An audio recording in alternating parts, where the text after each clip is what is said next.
Hey guys, welcome back to another video on the Inside Spurs channel. Hope we're well. Hope we're enjoying our Thursday it's afternoon now / evening. And obviously looking forward to a good weekend. Still got a little bit, like I said, earlier on this week, we still got a little bit of football left. Obviously last night, West Ham played against Fiorentina in the Conference League final. Absolute madness of a finish, that limbs on limbs, right? Fair play, like obviously won a competition we haven't done in a while. But also, it was a decent enough game that it was a great atmosphere. Such a small stadium. I think it was like 20,000 seats. It was such a good atmosphere. And that we're not in Europe next year. West Ham finished 15th. They're in the Europa League. So you got to look at Spurs a little bit and kind of go, it's not it really. It's not good enough. Sort of looking at towards today's video. And this is going to be based around incoming. So I think, As any football fan, you're always excited about what players might come in. We're looking at today two names that are fairly common, but the big name that I've spoken about before is something I want, but it's also something that is potential, okay? Now, if you're not aware about the man on the thumbnail, you should be, okay? If you watch any sort of Premier League football, you should be aware of that man on the thumbnail. That's Aymeric Laporte, or Laporte, depending on who you speak to. Nor do I care about the pronunciation. It's there or thereabouts on that front. Now, Aymeric Laporte is left-footed. Also, a big tick for my box. Plays for Man City. Has played much of their great football that's come over the last few years has been down to playing out from the back. Laporte has been a big part of that. Huge upgrade on our defence. It's something that I've talked about as potential pipe dream or not, but he really would make a formidable partnership with Romero at the back, and that's something I'm looking at. We're probably going to look to play a fullback. If we want to play a fullback, we need two dominant centre halves who, with a great centre defensive mids, can allow fullbacks to bomb forward, can allow midfielders to get forward and create and press high. This is a guy that could do it, right? So this came from Matt Law from the Daily Telegraph. Now, Matt Law is quite in the know. He's quite a renowned sort of tier source in terms of football rumours and gossip. And he said, Aymeric Laporte is a player Tottenham have looked at before. There's some historical interest there, so I can believe that there is some interest in him. At the moment, he sees one top defender coming in at Spurs, whether that be Laporte or someone else. Now, in my opinion, unless they're better than Laporte, or they are equal in terms of ability and stature, he should be top of the list. For me, last season, had Conte still been here, still going into next season, I would assume Bastoni would be the top of that list. I think Laporte would be the guy for me, personally. I don't really see a name that's on his level that we are linked to. We're linked to an Evan and Dicker. We've been linked to be honest, other than that, Pau Torres, good player, not Laporte's level. We're linked to some good players, but this is a great player, in my opinion. A player that would make us stupidly better. Will Man City want to deal with us after us being so difficult about Kane? Or in our eyes, I don't see it as difficult about Kane. We had a target valuation that we wanted to hit. We weren't going to budge on it, seeing he's our star player. Vice captain at the time, would be captain next season, England captain, at the time top goal scorer quite often in the league, he was creating a lot and getting a lot of assists. We wanted a valuation met and they didn't want to meet it. It's kind of how it works when you talk about the big names. If Real Madrid come knocking at Erling Haaland's door and they said, we want this player, Man City go, this is our valuation of, let's say, 250 million. Real Madrid go, here's 200 million, and Man City go, cool. So it's still 250 million. So if you're not increasing that, we're not talking. And that's the way we felt about Harry Kane. Will we get Laporte? I don't know. I wanted to start with it first because I think it's fresh news. I think the two new bits that have come out of the next two stories aren't as new. They're exciting. One of them is for sure. But I thought Laporte, being the player that he is, I'm starting there. And yes, he would absolutely make us so much better. It's something that I talked about. We need a dominant centre half to play alongside Romero. We need a keeper as well. This is the first step. potentially, in terms of solidifying a defence there. When Spurs were at their best, we had one of the best defences in the league. And we didn't sit back. We didn't, put 11 men behind the ball. We could press high. We could play against anyone. Laporte would really help that. So, yeah, massive, massive tick in my book. But interesting to see what the price is there, because he's really fallen down the pecking order when you think John Stones has played this like weird right back, right wing back role that plays now centre defensive mid alongside Rodri. And by the way, playing unbelievable, John Stones. He's been one of the best defenders in the league this season, and that's nothing to be debated on. Nathan Ake's really come on this season, really, really has come on. Pep really likes him. Obviously Ruben Dias being, their main centre-back.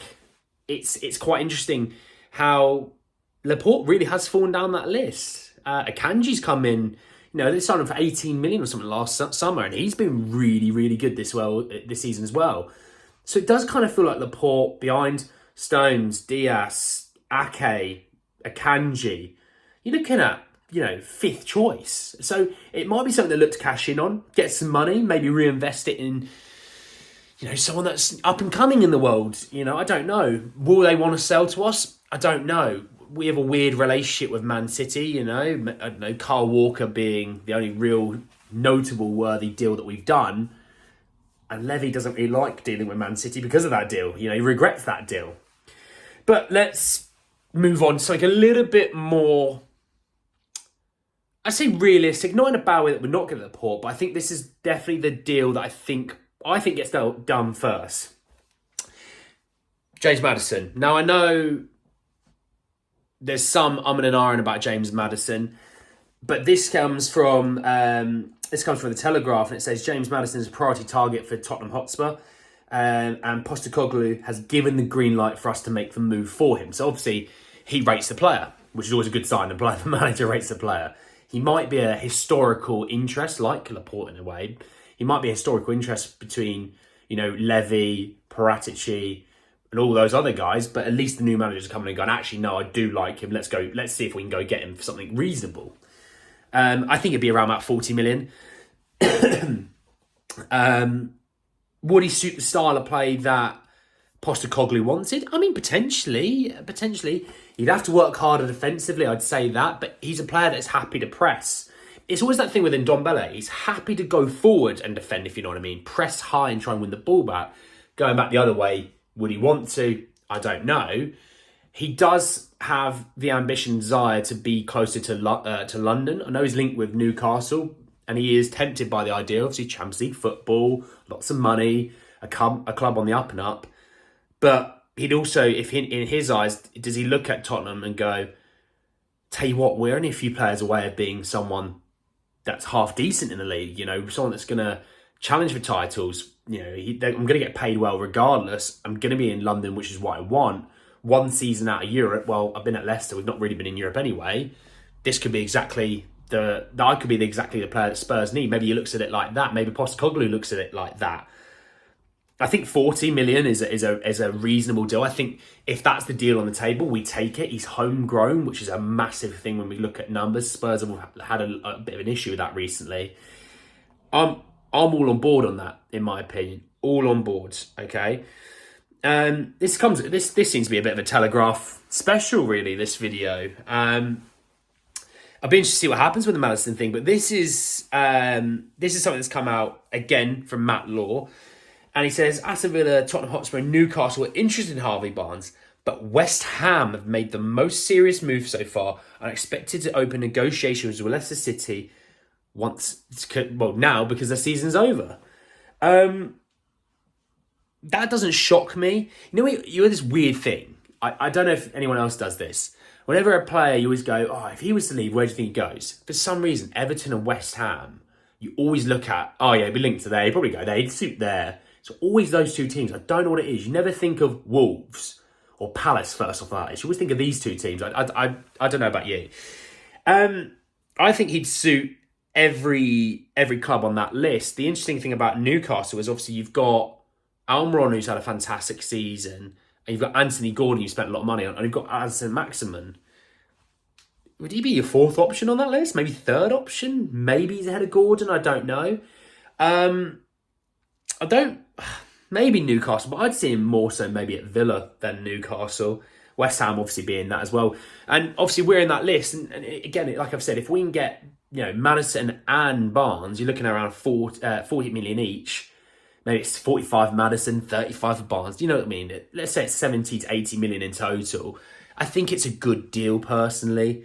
It's massive to help out with obviously that homegrown situation like I talked about we've had issues with over the last couple of years. Again, works hard, knows the league, can produce and produce well.